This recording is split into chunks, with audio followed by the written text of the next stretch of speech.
हो रही है। होता ये है कि वो तो जनरल बाजवा को जवाब देंगे, और जनरल बाजवा अब रिटायर हो चुके हैं, अब वो फौजी जनरल तो नहीं है, अब एक आम आदमी, एक सिविलियन है वो।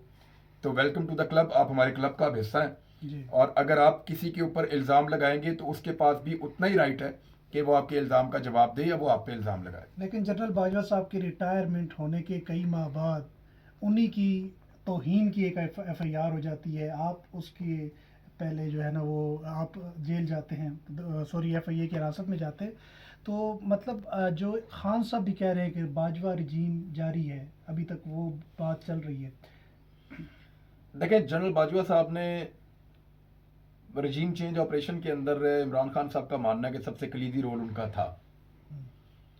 अब ये तो नहीं हो सकता कि एक अकेला आदमी सारा कुछ कर रहा है, वो भाग के जाता है, वो काम करता है, फिर भाग के जाता है उस दफ्तर में, वो काम करता है, फिर भाग के जाता है उस दफ्तर में, वो काम करता है। वो अपने सिस्टम से ही काम लेता है ना। ऐसे ही तो मुझे ऐसा लगता है कि सिस्टम के अंदर मौजूद जिन लोगों से गलतियां हो गई हैं ना, वो लोग परेशान है कि गलतियां कहीं उनके सामने आकर खड़ी ना हो जाए, और अब वो गलतियों को छुपाने के लिए मजीद गलतियां करते जा रहे हैं। सब अपने अपने बारे में सोचते हैं, पाकिस्तान के बारे में कोई नहीं सोचता। चीफ जस्टिस ऑफ पाकिस्तान ने बड़ी अच्छी बात की है कि अवाम के पास है हल फैसले का। जब मसाइल यहाँ तक आ गए हैं और हर चीज़ पाकिस्तान में अब इस वक्त $3 अरब से कम हो चुके हैं ज़र मुबादला के ज़खायर, विक्ट्री बना रहे हैं डार साहब, हो सकता है कुछ पैसे और मिल जाएं जी। और कितने पैसे और मिल जाएंगे। पाकिस्तान को जून तक $16.2 अरब शो करने हैं अपने ज़र मुबादला के ज़खायर में। इनको $16.2 अरब ही मिले थे, और जनरल बाजवा ने जिस किस्म के इल्ज़ाम लगाए हैं कि इमरान खान के दौर में मैंने उनको समझाया कि मीशत में ये हो जाएगा, वो हो जाएगा, वो हो जाएगा, वो सारा कुछ इमरान खान के दौर में नहीं हुआ, वो सारा कुछ इस दौर में हो गया। जो रजीम चेंज ऑपरेशन के बाद साइफर हुकूमत बनी है, वो सारा कुछ इस दौर में हो गया। तो सोचना पड़ेगा कि इमरान खान पाकिस्तान के लिए खतरनाक थे या ये लोग जो अभी हैं ये पाकिस्तान के लिए खतरनाक थे। दूसरा, उन्होंने कहा कि इमरान खान रहता तो पाकिस्तान ना रहता, ये जनरल बाजवा ने कहा जी। तो यहाँ पे एक बहुत बड़ा सवाल पैदा होता है कि बतौर आर्मी चीफ वो उस वक्त इस मुल्क में मौजूद थे। जब उनको ये पता चला कि या तो इमरान खान रहेगा या पाकिस्तान रहेगा, वो इस नतीजे पर पहुंचे, तो फिर क्या उन्होंने इमरान खान को निकाला? अगर उन्होंने इमरान खान को निकाला पाकिस्तान को बचाने के लिए, तो उन्होंने सियासी मुदाखलत की।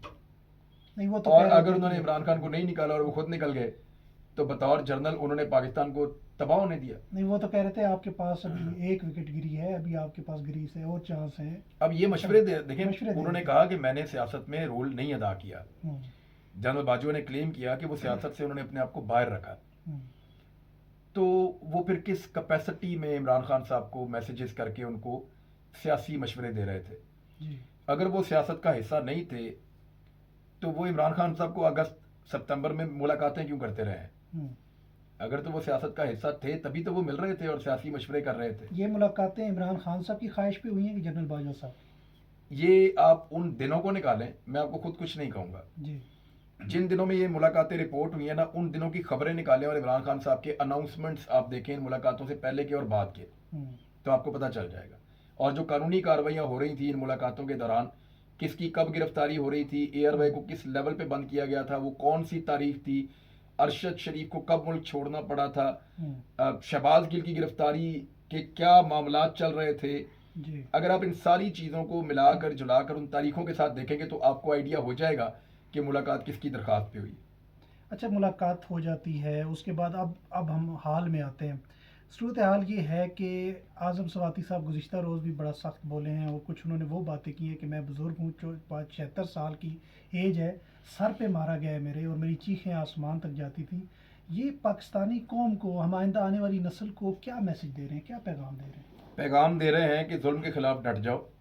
पैगाम दे रहे हैं कि मुल्क तुम्हारा है, किसी के बाप की जागीर नहीं है।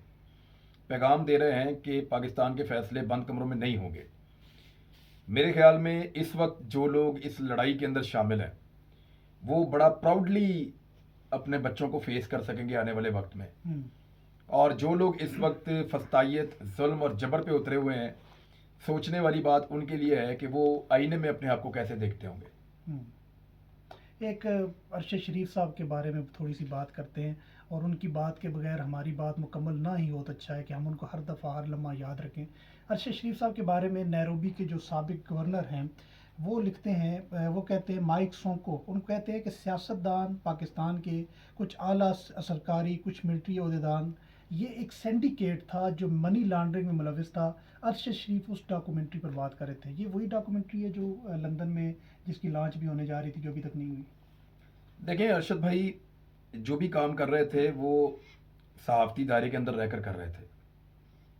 उनके बारे में कुछ गलत खबरें फैलाई गई जानबूझकर। जी रजीम चेंज ऑपरेशन बैरूनी ख्वाहिश पर अंदरूनी सहूलतकारों ने किया था। अरशद भाई का कत्ल अंदरूनी ख्वाहिश पर बैरूनी सहूलतकारों ने किया। इससे आगे मेरे ख्याल में भी हम बात नहीं करेंगे क्योंकि ये केस अदालत में है। इस केस को भी चलने दीजिए। जी बहुत सारी चीज़ें हमें आइडिया है, बहुत सारे हकायक टूटे फूटे वो हमारे पास हैं। जब इन सारों को जोड़ेंगे तो कड़ी से कड़ी मिलती है और फिर पता चलता है कि ये कत्ल कैसे हुआ हम्म, और इसके पीछे कौन था। हमारे बुनियादी सवालों के जवाब हमें अभी तक नहीं मिले कि वो कौन लोग थे जिन्होंने इतने सारे मुद्दई खड़े किए और अरशद शरीफ पे बगावत और गद्दारी के मुकदमे दर्ज करवाए। जी इसके पीछे कौन था हम जानते हैं कौन था, लेकिन अदालत को और तफ्तीशकारों को ढूंढना चाहिए। हम्म, अगला सवाल यह है कि ज़मीन तंग करने वाले कौन लोग थे कि उसको पाकिस्तान छोड़ना पड़ा। फिर वो कौन सी ताकतें थीं जिन्होंने अरशद शरीफ को डिपोर्ट करवाने का एक दुबई ख़तरा उनके ऊपर मुसल्लत किया दुबई में, और उन्हें फिर वहाँ से अफ्रीका जाना पड़ा।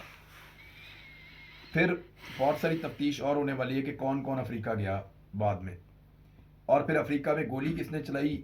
इससे बड़ा सवाल ये है कि आइडेंटिफिकेशन किसने की हम्म, कि इस आदमी को मारना है। क्योंकि देखिए इसको तो पहले बनाया गया कि ये अचानक कत्ल हो गया, हम्म, लेकिन बाद में पता चला कि अचानक कत्ल नहीं हुआ। अरशद शरीफ की तो दुनिया में किसी से दुश्मनी नहीं थी सिवाय पाकिस्तान के अंदर चंद लोग उनसे बहुत परेशान थे कि ये क्यों बात करते हैं, ऐसे ही। और वो अपने मुंह से बारहा कह चुके थे। तो ये चीज़ें बड़ी क्लियर हैं, इनके ऊपर शफाफ तहकीकात करके इंसाफ दिया जाए।